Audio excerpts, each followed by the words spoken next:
NTA International, reaching the corners of the earth.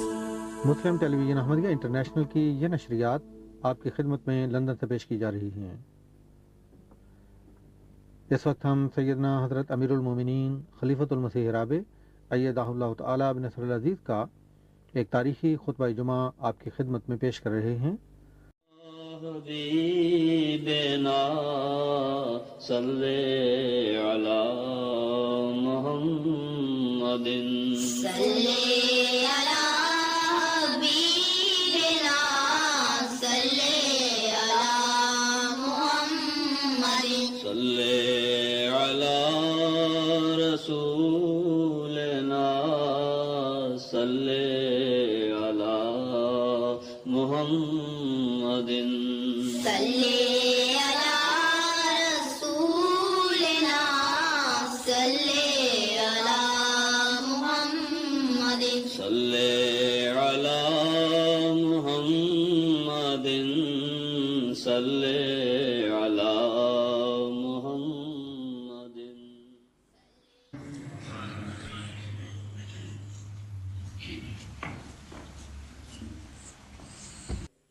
السلام علیکم ورحمۃ اللہ۔ اذان دے دیں۔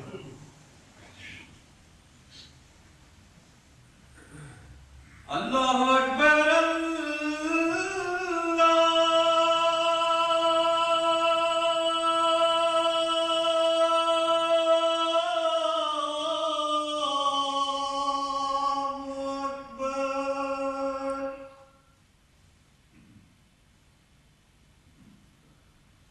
اللہ اکبر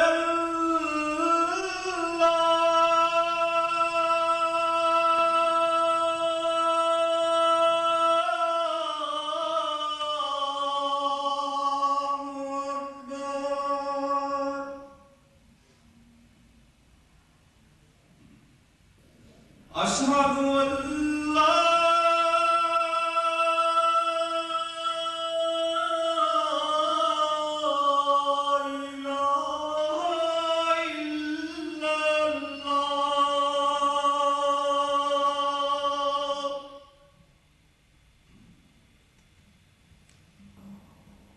اشہد ان لا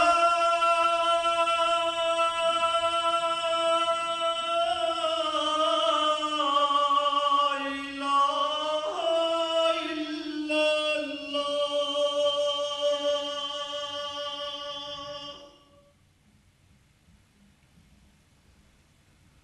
اشہد ان محمد رسول اللہ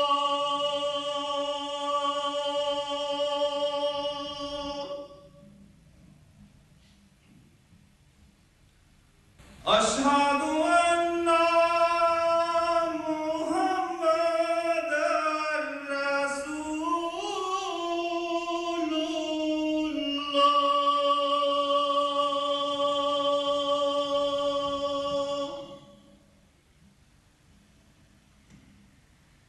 حی علی الصلاۃ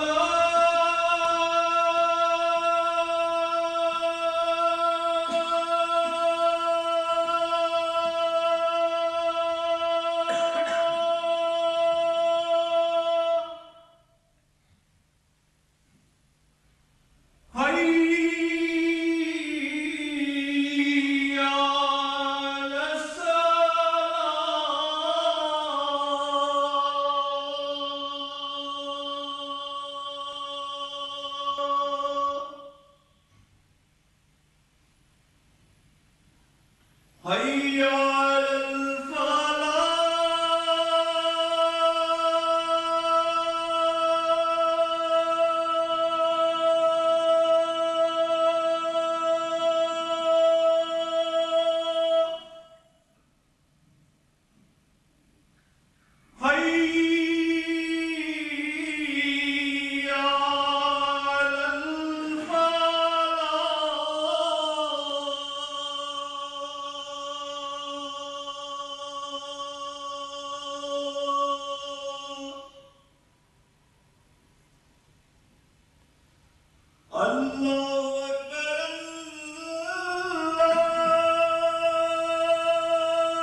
أشهد أن لا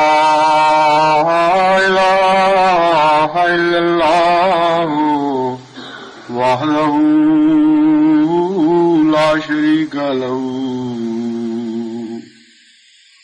وأشهد أن محمدا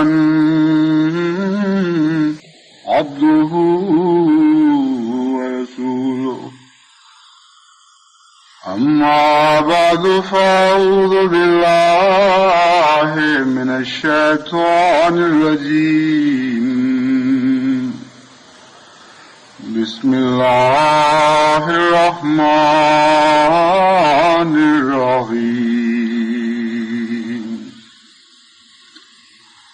الحمد لله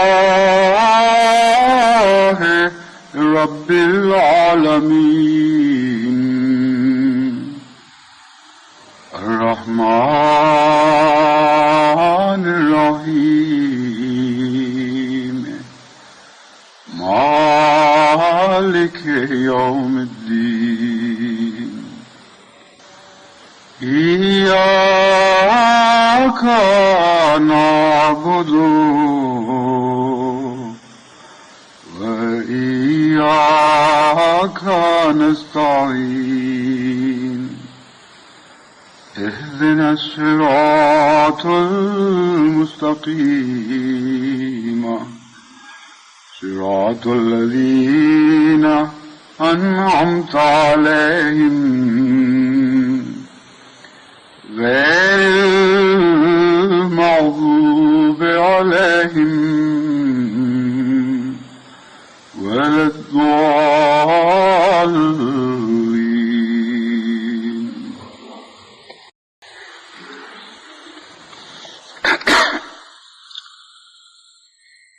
گزشتہ سال کے آخر پر سفر یورپ کے دوران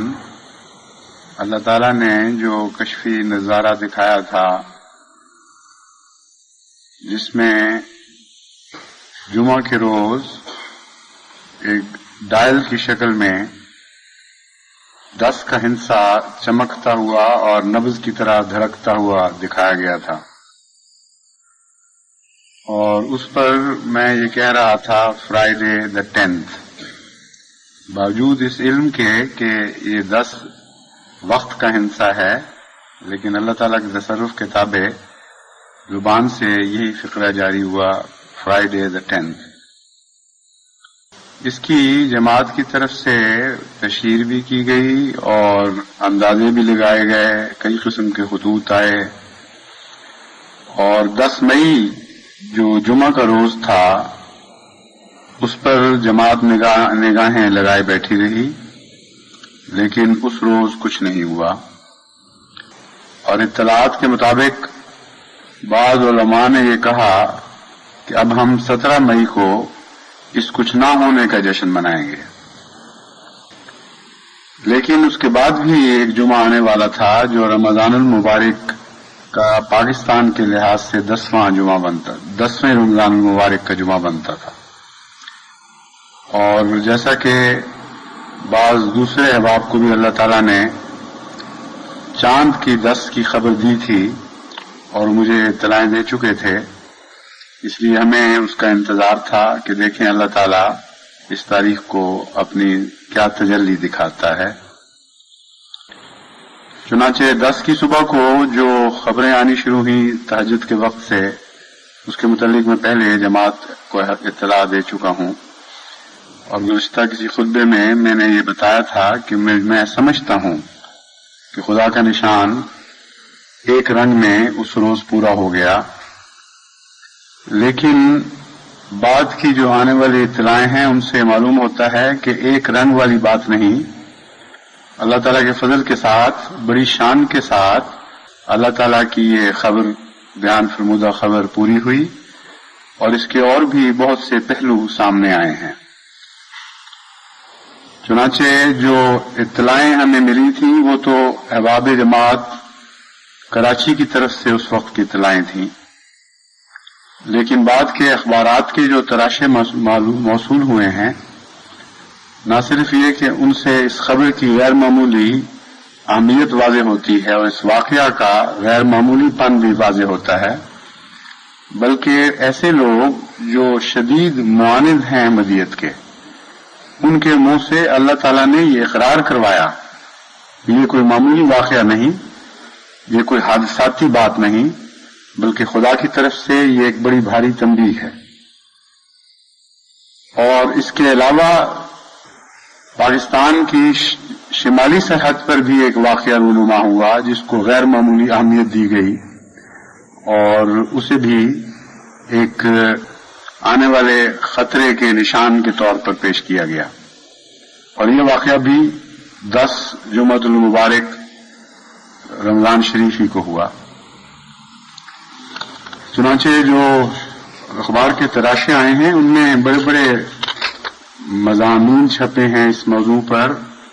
شاہ سرخیاں جمائی گئی ہیں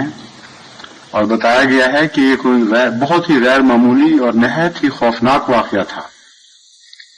جنگ لندن میں تو یہ خبر اس سرخی کے تابع شائع کی کہ کراچی میں طوفان کے خطرے نے افراتفری مچا دی، ساحلی علاقوں کے لوگوں کی بڑی تعداد گھروں سے نکل بھاگی۔ ڈان نے شاہ سرخی جمائی سائیکلون تھریٹ، اور اس پر ایک لمبی خبر شائع کی جس کے جو ایک صفحے پر نہیں بلکہ دوسرے صفحے پر بھی جاری رہی، اور اسی طرح ایک مضمون شائع کیا جس کے اوپر یہ عنوان لگا تھا پینک گرپس کراچی، اور ان برے مضامین کو پڑھنے سے معلوم ہوتا ہے کہ لکھوں خواہ آدمی متاثر ہوئے تھے اور اپنا سب کچھ گھروں پر اسی طرح چھوڑ کر بھاگ گئے تھے، اور تمام ذرائع کو عمل میں لا کر گروہ عمل لا کر حکومت کو بڑی محنت کے ساتھ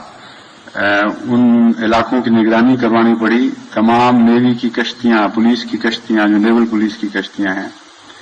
وہ سارے علاقے میں پھیل گئیں اور پولیس بھی گشت کرنے لگی،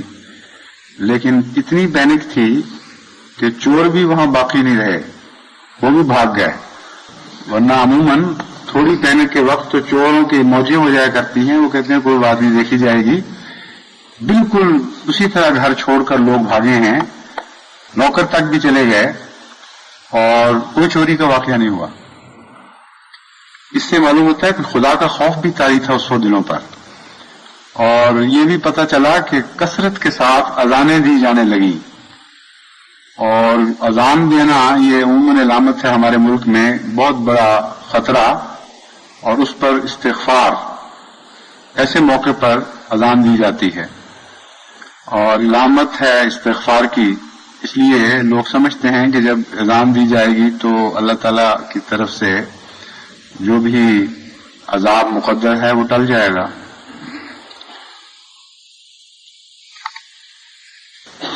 جماعت احمدیہ کے ایک شدید مخالف پروفیسر عبدالغفور صاحب جو جماعت اسلامی سے تعلق رکھتے ہیں، ان کے متعلق جنگ لاہور 2 جون میں یہ سرخی جمائی، وہ کہتے ہیں اللہ تعالیٰ طوفان کا رخ نہ موڑتے تو ہمارا کیا حشر ہوتا، اور اس طوفان پر تبصرہ کرتے ہوئے وہ لکھتے ہیں، یہ جنگ ان کی طرف یہ بات منسوب کرتا ہے کہ انہوں نے لکھا کراچی چھوٹا پاکستان ہے لیکن لبنان اور بیروت بن رہا ہے، جو مارشل لا کے اس دور کا ثمرہ ہے۔ پھر انہوں نے کہا کہ مسلمانوں نے تحریک پاکستان کی اس لیے حمایت کی تھی کہ بھارت میں ان کے ساتھ ان کے جان و مال خطرے میں تھے۔ انہوں نے کہا بھارت میں اب بھی مسلمانوں کے ساتھ ظلم ہو رہا ہے، لیکن صدمہ اس بات کا ہے کہ اب پاکستان میں بھی شہریوں کے جان و مال محفوظ نہیں۔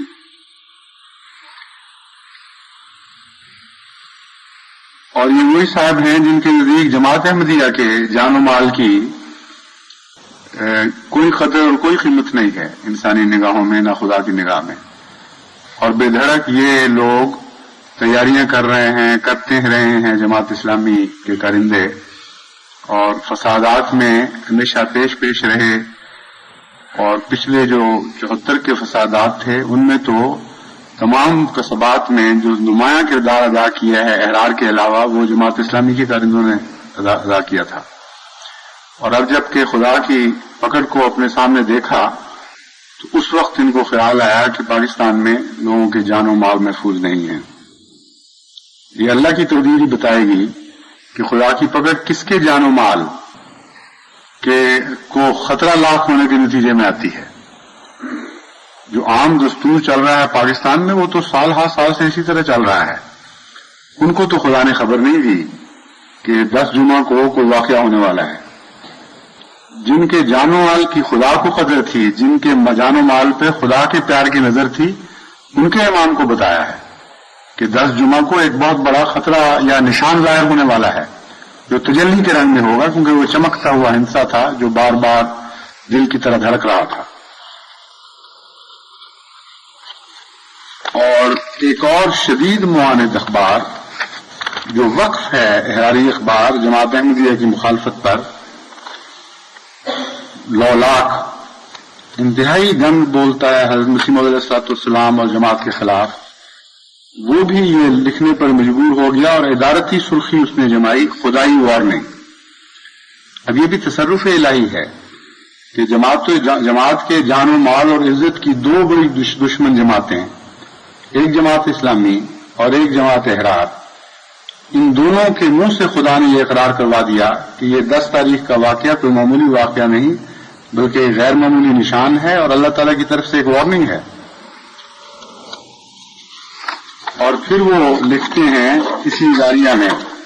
لولاک کے مدیر، ہمیں بار بار سوچنا چاہیے کہ ہم کہاں کہاں اور کیسے خدائے بزرگ و برتر کی نافرمانی کے مرتکب ہو رہے ہیں. اہل کراچی کو آپس کی سر پٹھول اور باہمی مخاصمت چھوڑ کر خدا تعالیٰ کے حضور سجدہ شکر بجا لانا چاہیے اور خدا تعالیٰ کی فرمانبرداری کا عہد کرنا چاہیے. وہ خوش قسمت ہیں کہ ایک بڑی آزمائش سے بچ گئے. یہ سمندری طوفان ان کے لیے خدائی وارننگ ہے. ان کے لیے نہیں، تمہارے لیے بھی خدائی وارننگ ہے، بلکہ تمہارے لیے زیادہ ہے، کیونکہ یہ تمہاری سکھائی کی تدبیریں ہیں جن کو بروئے کار لا کر پاکستان میں خدا کے نام پر مظالم توڑے جا رہے ہیں. اور وہ لوگ جن کا قصور سوائے اس کے کچھ نہیں کہ انہوں نے یہ کہا ربنا اللہ، اللہ ہمارا رب ہے، تم ہمارے رب نہیں ہو، ان کو اس قصور کے نتیجے میں طرح طرح کی سزائیں دی جا رہی ہیں. تو جو ان حرکتوں کے علم بردار ہیں ان کے لیے وارننگ ہے. یہ تو پاکستان کے جنوب میں ہونے والا واقعہ ایک نشان تھا، اب شمال کی خبر سنیں. وہاں کی اطلاعات کے مطابق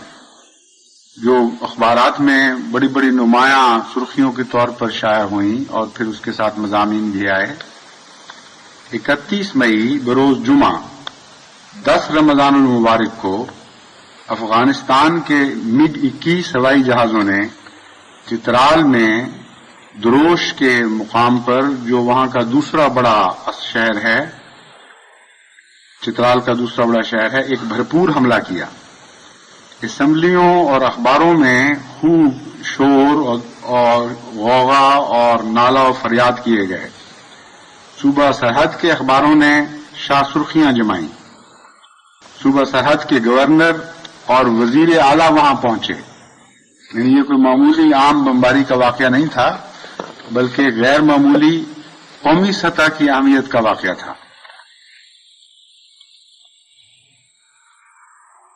اور اس کے بعد صدر ضیاء الحق صاحب خود وہاں پہنچے اور اس کے اوپر وہاں جا کر انہوں نے جو بیان دیا ہے وہ شائع ہو چکا ہے اخباروں میں. چنانچہ صدر ضیاء الحق صاحب بھی آپ جانتے ہیں کوئی جماعت کے ہمدردوں میں سے نہیں ہیں. حکومت کی سطح پر جو شرارت کروانے والے لوگ ہیں ان کو بھی خدا نے نشان دکھایا اور ان سے اقرار کروایا کہ 10 رمضان کا جو جمعہ ہے یہ تمہارے لیے ایک تنبیہ کے طور پر آیا ہے اور اس کو نظر انداز نہ کرو. انگلستان کی ٹیلی ویژن جو ITV کہلاتی ہے اس نے بھی ایک خاص رنگ میں اس خبر کو دکھایا، جنرل ضیاء الحق صاحب کی تصویر بھی دکھائی اور یہ اعلان کیا کہ پاکستان کے بارڈر کے نزدیک روس نے بمباری کی ہے جو غالباً افغانستان اور پاکستان کے سرحد کے قریب تھی۔ یہ کہنے کے بعد نیوز کاسٹر نے یہ فقرہ بولا، general Zia of Pakistan flew himself to examine the bombed area and it was on the Friday 31st of May. اب یہ واقعہ کہنا it was on the Friday 31st the May، یہ بھی اللہ تعالیٰ کی تقدیر نے نمایاں طور پر نکلوایا اور اس دن کو غیر معمولی اہمیت دی گئی۔ بس جہاں تک جماعت احمدیہ کا تعلق ہے، وہ تو پہلے ہی انتظار میں لگے ہوئے تھے، دیکھ رہے تھے اور ان کا دل چاہتا تھا کہ کچھ ظاہر ہو، اور ہم اپنے دوستوں اور ان لوگوں میں جن میں تشہیر کر چکے ہیں ان کو کہہ سکیں کہ دیکھو یہ خدا کی طرف سے ایک نشان تھا جو ظاہر ہو گیا۔ اس لیے دشمن کہہ سکتا ہے کہ یہ ان کی خوش فہمیاں تھیں، وشفل تھنکنگ تھی، چاہتے تھے کہ کچھ ہو جائے، کچھ ہوا اور انہوں نے کہہ دیا کہ دیکھو ہو گیا ہو گیا۔ لیکن ضیاء الحق صاحب تو نہیں چاہتے تھے کہ کچھ ہو جائے، لولاک کے مدیر تو نہیں چاہتے تھے کہ کچھ ہو جائے، جماعت اسلامی کے سربراہ تو نہیں چاہتے تھے کچھ ہو جائے۔ ان کی تو نگاہیں خدا نے 10 مئی پہ ہی مرکوز رکھی اور وہ بھول ہی گئے کہ 10 رمضان کا بھی ایک جمعہ آنے والا ہے۔ اگر ان کے وہم و گمان میں بھی یہ بات آ جاتی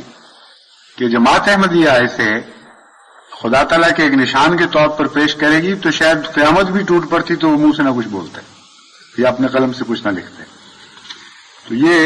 خدا تعالیٰ کی طرف سے ایک واضح نشان تھا جو اللہ تعالیٰ کے فضل اور احسان کے نتیجے میں پورا بھی ہوا اور عذاب ٹل بھی گیا ایک رنگ میں۔ جب اس سلسلے میں نے غور کیا تو مجھے قرآن کریم کی ان 2 آیتوں کی طرف میرا دھیان گیا جن میں نے اللہ تعالیٰ فرماتا ہے فَلَمَّا جَاءَهُمْ بِآيَاتِنَا إِذَا هُمْ مِنْهَا يَضْحَكُونَ۔ حضرت موسیٰ کا ذکر چل رہا ہے۔ اللہ تعالیٰ فرماتا ہے کہ جب وہ ان کے سامنے کھلے کھلے نشانات لے کر آیا تو اچانک وہ استغفار کرنے کی بجائے مذاق کرنے لگے اور تمسخر میں مبتلا ہو گئے۔ یہ واقعہ 1 دفعہ نہیں ہوا، 2 دفعہ نہیں ہوا، 3 دفعہ نہیں ہوا، بار بار اسی طرح ہوتا رہا۔ قوم کے سامنے خدا تعالیٰ کی انذاری تجلیات بار بار ظاہر ہوتی رہیں اور ہر دفعہ قرآن کریم کے بیان کے دوسرے حصوں سے پتہ چلتا ہے کہ کبھی تو وہ حضرت موسیٰ سے یہ عرض کرتے تھے کہ تو اپنے رب سے کہہ اس عذاب کو ٹال دے تو پھر ہم تجھے مان جائیں گے، اور جب عذاب ٹل جاتا تھا تو پھر اسی طرح اپنی پرانی باتوں میں مصروف ہو جاتے تھے اور کیا کرتے تھے کہ ہوتا رہتا ہے اس طرح۔ اور بعض لوگ کہتے تھے کہ یہ تو ان لوگوں کی نحوست ہے جو ہمارے اوپر ہے، اس کے سوا اس کی کوئی حیثیت نہیں۔ تو یہ ساری باتیں جو گزشتہ قومیں دیکھ چکی ہیں، جب اپنی باری آتی ہے تو پھر یہ قومیں انہی حالات میں سے اسی طرح آنکھیں بند کر کے گزرتی ہیں جس طرح ایک بھیڑ جب کسی جگہ سے سر جھکا کے گزرے تو پچھلی ساری بھیڑیں بھی پھر وہیں سے سر جھکا کے گزرتی ہیں، اور اسی وجہ سے محاورہ بھیڑ چال کا شروع ہوا ہے۔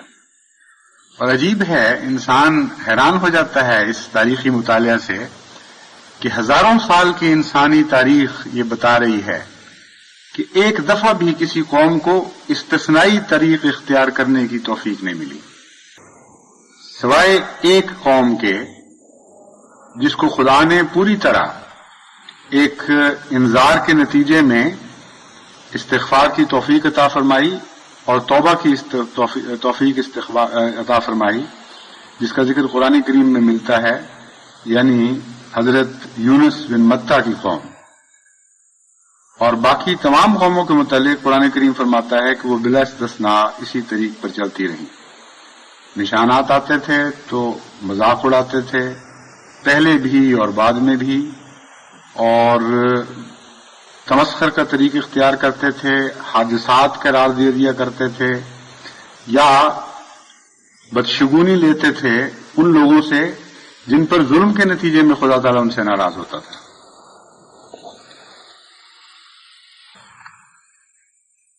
پھر آگے فرماتا ہے اللہ تعالیٰ وَمَا نُرِيهِم مِّنْ آيَةٍ إِلَّا هِيَ أَكْبَرُ مِنْ أُخْتِهَا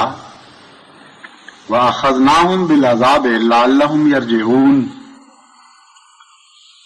کہ جب ہم پکڑ سکتے ہیں ایک ہی عذاب کے ساتھ اور ایک ہی تجلی کے جلوے سے قوموں کا صفایا کر سکتے ہیں اور پہلے کرتے بھی رہے ہیں، تو پھر جب ہم یہ طریقے اختیار کرتے ہیں کہ تدریجی نشان ظاہر کریں تو اس میں حکمت کیا ہے؟ اللہ تعالیٰ فرماتا ہے کہ ہم نے یہ طریق موسیٰ کے ساتھ اختیار کیا کہ مَا نُرِيهِم مِّنْ آيَةٍ إِلَّا هِيَ أَكْبَرُ مِنْ أُخْتِهَا، کہ ہم رفتہ رفتہ نشان ظاہر کر رہے تھے اور ہر اگلا نشان پہلے نشان سے زیادہ بڑھ کر تھا، اور پھر اس کے بعد آنے والا نشان اس سے زیادہ آگے بڑھ کر تھا، پھر اس کے بعد آنے والا نشان اس سے بھی زیادہ بڑھ کر نمایاں اور سخت تھا اپنی پکڑ میں۔ فرماتا ہے کس لیے؟ اس لیے نہیں کہ جس طرح ظالم آدمی کسی کے ساتھ کھیل کھیلتا ہے اور اس کو دکھ پہنچانے کے لیے، ذہنی عذاب میں مبتلا کرنے کے لیے ایسے حرکتیں کرتا ہے، یہ تو رحمان خدا کا کلام ہے، اس کی تدبیر ہے، وہ ہرگز ظلم کی خاطر ایسے افعال نہیں کیا کرتا۔ فرماتا ہے لعلہم یرجعون، اس لیے ہم ایسا کرتے ہیں تاکہ انہیں واپس لوٹنے کا موقع مل جائے، وہ دیکھیں اور سمجھیں اور غور کریں اور نصیحت پکڑیں، تاکہ جتنے بھی ان لوگوں میں سے بچ سکتے ہیں وہ بچ جائیں۔ بس اس سے میں یہ سمجھا ہوں ان تمام امور پر غور کرنے کے بعد کہ 10 جمعۃ المبارک رمضان شریف میں جو واقعہ رونما ہوا ہے اس کے یہ پہلو کھل کر اب سامنے آ گئے ہیں۔ اول نشانوں کا ایک سلسلہ جاری ہوا ہے جو وہیں رک جانے والا نہیں، اور جب میں غور کرتا ہوں اس نظارے پر جو میری آنکھوں کے سامنے ابھی بھی اسی طرح روشن ہے کہ گھڑی کا 10واں حصہ دھڑک رہا تھا، 10واں حصہ دھڑک رہا تھا روشن الفاظ میں۔ روشنی تجلی کا بھی نشان ہوتی ہے اور رحمت کا بھی نشان ہوا کرتی ہے، اور دھڑکنا بتاتا ہے، یعنی تجلی عذاب کی تجلی کا بھی نشان ہوتی ہے روشنی بعض دفعہ، اور بعض دفعہ تبشیر کی تجلی کا بھی نشان ہوتی ہے۔ تو اس ہندسے کا دھڑکنا بتاتا ہے کہ ایک دفعہ ہونے والا واقعہ نہیں ہے، اس کا آغاز 10ویں جمعہ کو جو چاند کی 10ویں ہوگی اس سے ہوگا، اس جمعہ کو یہ بات شروع ہو جائے گی،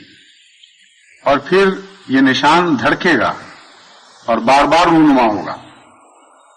اور قرآن کریم کے مطالعہ سے یہ خوشخبری ملتی ہے کہ اس لیے ہوگا تاکہ قوم میں جو لوگ ہدایت پانا چاہتے ہیں، جن کے نصیب مقدر میں ہدایت ہے، ان کو خدا تعالیٰ اس کا موقع عطا فرما دے۔ دوسرا میں اس سے یہ سمجھا ہوں کہ پاکستان کو جو خطرات درپیش ہیں ان کی نشاندہی کر دی گئی ہے کہ کہاں کہاں سے وہ خطرے ہیں۔ ایک، پاکستان کو جنوب سے خطرہ درپیش ہوگا، اور جس طرح سمندری طوفان کی صورت میں یہ تنبیہ کی گئی، بعید نہیں کہ وہ خطرہ سمندر ہی کی طرف سے درپیش ہو۔ کس شکل میں ہوگا یہ ہم ابھی نہیں جانتے، جب ظاہر ہوگا تو خدا تعالیٰ کی تقدیر خود کھول کر بتا دے گی، لیکن جو خطرہ جنوب سے پاکستان کو پیش آنے والا ہے وہ سمندر سے تعلق رکھنے والا خطرہ مجھے معلوم ہوتا ہے، کیونکہ سمندر کی ایک غیر معمولی حرکت کے ذریعے خدا نے اس تجلی کو ظاہر فرمایا جو عموماً اس علاقے میں دیکھی نہیں جاتی، جو جغرافیہ کی تاریخ کے لحاظ سے ایک بالکل اجنبی بات تھی۔ اور شمالی سرحد سے ہوائی خطرہ ہے پاکستان کو، وہ آسمانی نشان کے طور پر تو دونوں ہی ظاہر ہوں گے، لیکن اس کا ظاہری فضا میں بھی آسمان سے تعلق معلوم ہوتا ہے، کیونکہ وہ خطرہ ایک ہوائی حملے کی صورت میں ظاہر ہوا تھا۔ بس یہ باتیں تو ہم بہت کھل کر اب دیکھ رہے ہیں کہ یہ مراد تھی، اور آنے والے وقت نے یہ بات واضح کر دی کہ یہی رنگ ہے اس پیشگوئی کا، اور ابھی یہ ختم نہیں ہوئی بلکہ جاری ہوئی ہے۔ اس کے بعد میں جماعت کو ایک نصیحت کرنا چاہتا ہوں۔ بہت سے کراچی کے دوستوں نے جو خطوط لکھے ان میں اگرچہ بھاری اکثریت نے اللہ تعالیٰ کا شکر ادا کیا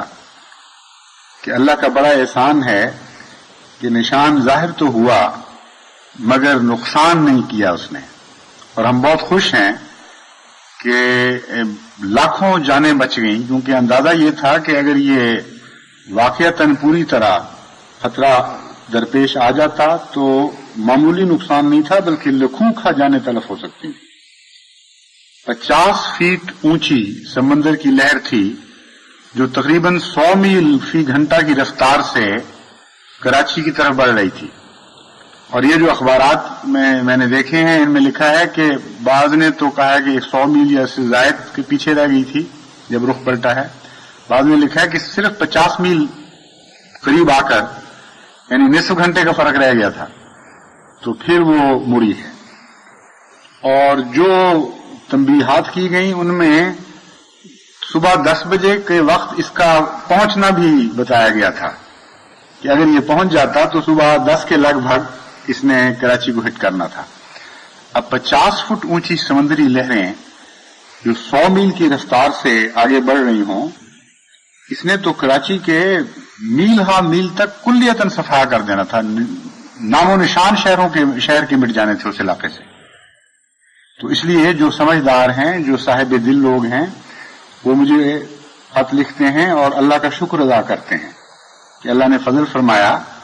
اور ایک نشان پورا بھی فرما دیا، ہماری سرخروئی بھی کر دی،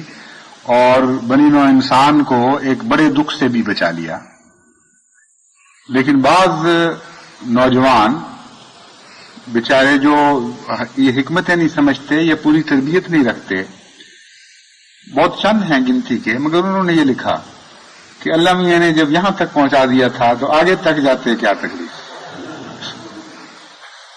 50 میل رہ گیا تھا، خدا کو آگے کیا حرج تھا، آگے کر دیتے تو پھر ذرا اور ہوتا۔ ان کو اندازہ نہیں کہ دکھ کیا چیز ہے اور قومی دکھ کیسے کیسے خوفناک نتائج پیدا کرتا ہے، اور ان کو پتہ نہیں کہ اللہ رحیم و کریم ہے۔ نشانات ظاہر ہوتے ہیں اور ہوتے رہیں گے ہمیشہ، لیکن جن کی خاطر نشان ظاہر ہوتے ہیں ان کا دل نشانات کے ظاہر ہونے کے سے زیادہ قوم کی ہمدردی میں مبتلا ہوتا ہے۔ حضرت مسیح موعود علیہ الصلوۃ والسلام کا یہ طریق تھا جو ثابت ہے صحابہ کی روایات سے کہ بعض موقع پر جب ایک شدید معاند کی ہلاکت کی آپ نے خبر دی اور وہ دن قریب آ رہا تھا تو صحابہ ساری رات اٹھ کے روتے اور گریہ گزاری کرتے تھے کہ اے خدا یہ نشان ظاہر فرما دے، پکڑا جائے پکڑا جائے۔ حضرت مسیح موعود علیہ الصلوۃ والسلام کو پتہ چلا تو آپ نے فرمایا کہ میں تو رات بھر یہ دعائیں کرتا ہوں کہ اللہ اس کو بچا لے، نہ پکڑا جائے نہ پکڑا جائے نہ پکڑا، اور ہدایت نصیب ہو جائے۔ پھر حضرت مسیح موعود علیہ الصلوۃ والسلام فرماتے ہیں جو خبر دی وہی حق نے اس سے دل بےتاب ہے کہ مجھے خبر دی ہے میری سچائی کے نشان کے طور پر اور میرا ہی دل بےتاب کر دیا کہ اے خدا یہ کیا ہوگا، کیوں لوگ ہلاک ہوں گے، کیوں نہ ہو، کس کے غلام تھے؟ محمد عربی صلی اللہ علیہ وآلہ وسلم کے، جن کے دل پر نظر ڈالتے ہوئے اللہ تعالیٰ نے فرمایا فَلَعَلَّكَ بَاخِعٌ نَفْسَكَ أَلَّا يَكُونُوا مُؤْمِنِينَ، جن کے انکار پر ان کی ہلاکتوں کی خبر میں تمہیں دے رہا ہوں۔ اے میرے پیارے، تیرے دل کا کیا حال دیکھ رہا ہوں، تو اس غم میں ہلاک کر رہا خود اپنے آپ کو کہ یہ لوگ انکار کے نتیجے میں پکڑے نہ جائیں اور ہلاک نہ ہو جائیں۔ تو یہ رستہ جو الہی جماعتوں کا رستہ ہے، اس پر چلنے کے لیے اسلوب بھی تو وہی ہونے چاہیے، اطوار بھی تو انبیاء ہی سے سیکھنے چاہیے۔ بس آپ ان رستوں پر ڈالے گئے ہیں اور آپ نے ان رستوں پر آگے بڑھنا ہے۔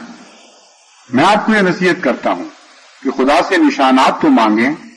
لیکن اس نیت سے مانگیں کہ اللہ تعالیٰ قوم کے بڑے حصے کے لیے ہدایت کے سامان پیدا فرما دے اور آپ کے لیے تقویت ایمان کے سامان پیدا فرما دے۔ انتقام اور غضب کے راہ سے نشانوں کا مطالبہ کرنا درست نہیں۔ اس لیے جس رستے پر چل رہے ہیں یہ تو انبیاء کا رستہ ہے، انبیاء کے دن لے کر آگے بڑھیں اور خدا سے دعا کرتے رہیں کہ اللہ تعالی ہمیں وہی اسلوب عطا فرمائے جو نبیوں کو خدا تعالی عطا فرماتا ہے، کیونکہ ان کی طرف منسوب ہونے والوں کو بھی وہی رنگ اختیار کرنے چاہیے۔ اللہ تعالی ہمیں اس کی توفیق عطا فرمائے اور قوم کو سمجھ اور فہم کی توفیق عطا فرمائے، قوم کو توفیق عطا فرمائے کہ خدا تعالی نے جو ڈھیل کی راہ اختیار کی ہے اور رفتہ رفتہ اپنی پکڑ کو زیادہ سخت کرنے کا فیصلہ فرمایا ہے، اس فیصلے کو اب سمجھیں، آج وقت ہے سمجھنے کا۔ اگر دیر کی تو پھر معاملہ ہاتھ سے جاتا رہے گا، لا تہینا مناس کا وقت آ جائے گا۔ اور غور کریں کہ یہ معمولی بات نہیں، دسمبر کے آخر پر ایک عاجز بندے کو خدا تعالیٰ نے یہ خبر دی کہ 10 جمعۃ المبارک کو کچھ ہونے والا ہے۔ کس کے اختیار میں ہے؟ ہم تو ایسے بے اختیار لوگ ہیں کہ پردیس میں نکالے گئے اور کوئی اختیار نہیں، وہاں کے حالات پر ہمارا کوئی اختیار نہیں، سمندر کی طاقتوں پر کوئی اختیار نہیں، لوگ ہنسنے اور مذاق اڑانے کے لیے تیار بیٹھے تھے، بے بس تھے۔ اور ایک لمحہ کے لیے میرے دل میں خیال آیا کہ اگر میں اس کا اعلان کر دوں تو بہت بڑی ذمہ داری ہے۔ جماعت اللہ تعالیٰ کی مرضی ہے، بعض دفعہ وہ نشانوں کو ٹال بھی دیتا ہے، جماعت پہلے ہی دکھوں میں مبتلا ہے، لوگ ہنسیں گے اور مذاق اڑائیں گے۔ لیکن اس وقت میرے دل نے مجھے بتایا کہ یہ بھی ایک قسم کا شرک ہے، خدا کی مرضی ہے، وہ بتائے اور نہ پورا کرے۔ انبیاء کی شان کے مطابق غلاموں کو بھی وہی رنگ اختیار کرنے چاہیے۔ اس لیے وہ نہیں ڈرتے تھے اس بات سے کہ دنیا مذاق اڑائے گی یا نہیں اڑائے گی، کیا کہے گی، بے پرواہ ہو کر ناممکن باتیں کہہ دیا کرتے اور بظاہر کوئی امید نظر نہیں آتی تھی۔ تو اس وقت مجھے بڑی سخت میرے نفس نے زجر و توبیخ کی کہ یہ ایک لمحے کے لیے جو وہم تمہارے دل میں آیا ہے، اگرچہ بظاہر نیکی کے نام پر آیا ہے کہ جماعت کے لیے مشکل نہ پڑے، یہ بھی ایک قسم کا ایک شائبہ رکھتا ہے غیر اللہ کی ملونی کا۔ اس لیے استغفار کرو، چنانچہ میں نے بہت استغفار کی اور بالکل پرواہ نہیں پھر کی کہ کیا ہوتا ہے۔ جو خدا نے مجھے دکھایا امانت کے طور پر میں نے جماعت کے سامنے پیش کر دیا، اور جو ظاہر ہوا ہے یہ سمندر کی طرف سے بھی ظاہر ہونا، شمال سے بھی ظاہر ہونا، جنوب سے بھی، سمندر سے بھی اور ہوا سے بھی، اور پھر معاندین احمدیت کا اس کو نشان اور تنبیہ قرار دے دینا۔ اب جو چاہیں کر لیں، اب یہ نکلی ہوئی تحریریں، قلم سے نکلی ہوئی تحریریں اور زبان سے نکلے ہوئے کلمات اب واپس نہیں لے سکتے۔ اس لیے یہ خدا کا نشان تھا جو بڑی شان سے پورا ہوا، اور ہمارے دل اس کے لیے شکر اور حمد سے لبریز ہیں۔ مگر ساتھ میں آپ کو تنبیہ کرتا ہوں کہ دعائیں کریں اور استغفار کریں اور قوم کا برا نہ چاہیں۔ قوم کی غلطیاں ہیں، اس میں کوئی شک نہیں،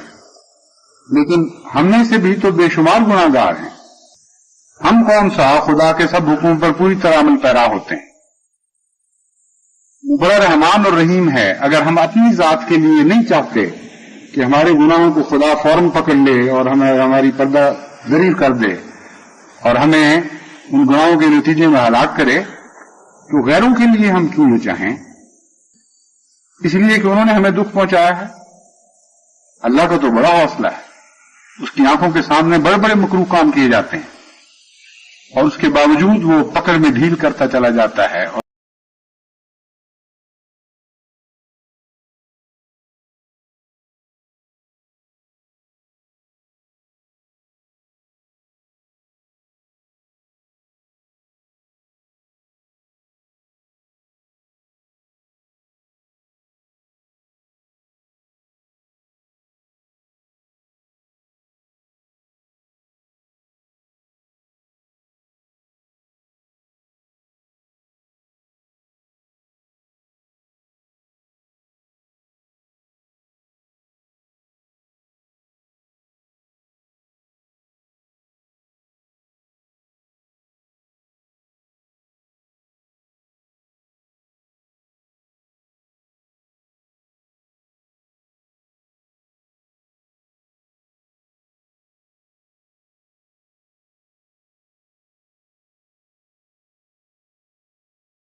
الحمد لله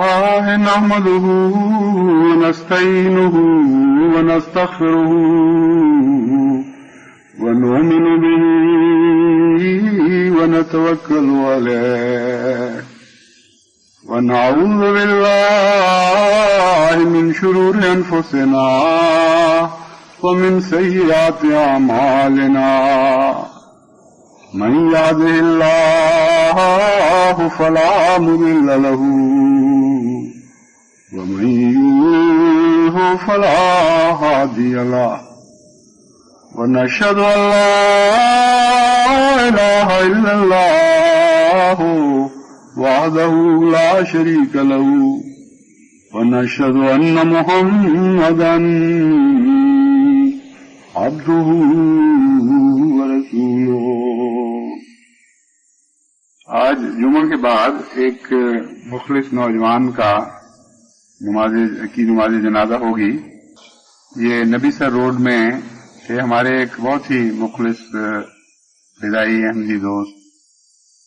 جو امیر جماعت رہے ہیں گجرانوالہ کے، اور 1974 میں انہوں نے غیر معمولی خدمت کی توفیق پائی تھی. سعودی عبدالرحمان صاحب ان کے چھوٹے بھائی ہیں، سعودی عبدالبیز صاحب باجی، اور ان کے ایک بھائی اعجاز احمد کے ایک بڑے مخلص کارکن ہیں. ان کے متعلق یہ افسوسناک اطلاع ملی ہے کہ وہاں چونکہ گلری کے علاقے میں خدمت کے وقت انہوں نے غیر معمولی بھاگ دوڑ کی اور بہت ہی زیادہ اپنی جان مار کر اپنے مظلوم بھائیوں کی مدد کے لیے دن رات پھرتے تھے. ان کے معلوم ہوتا ہے کوئی صحت میں کمزوری تھی پہلے سے ہی، تو اچانک ایک دن ان کا ہارٹ فیل ہو گیا، اور عمر صرف 24-25 سال ہی تھی، چھوٹے چھوٹے بچے ہیں. تو ان کے لیے بھی مغفرت کی دعا کریں گے. نماز جنازہ جمعہ کے بعد ان کی ہوگی. عباد اللہ رحمکم اللہ، ان اللہ یامر بالعدل والإحسان وإيتاء ذی القربى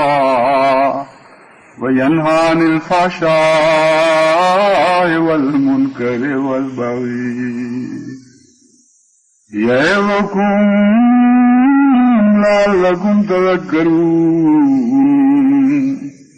اذکروا اللہ یذکرکم وادعوہ یستجب لکم ولذکر اللہ اکبر.